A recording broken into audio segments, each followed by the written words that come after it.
Sa kaugnay pa rin balita, kinalungkot po ng pamunuan ng Bureau of Customs ang pamabaril sa Ateneo de Zamboanga University na kinasawi po ng 2 estudyante. Kasunod nito, kinumpirma rin ni Customs Commissioner Ariel Nepomuceno na kanya nang sinuspinde ang Customs Police Chief sa nasabing lungsod na ama ng estudyanteng sangkot sa pamamaril. Nabatid na ang ginamit na baril ng estudyanteng na maril ay pag-aari ng Customs Police. Ang otomatikong pagsibak ni Nepomuceno sa kanyang tauhan ay bilang pagsuway sa kanyang direktiba na maging responsable sa kanilang armas noon pang June.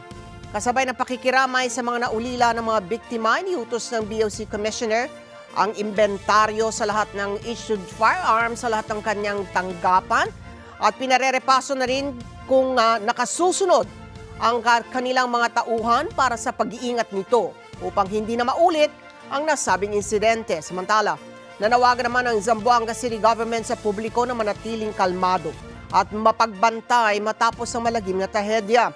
At sa ngayon, pinaigting ng lokal na pamalang lungsod ang ugnayan sa mga paaralan, pulisya at maging sa mga magulang ng mga estudyante upang matiyak ang kaligtasan sa mga paaralan.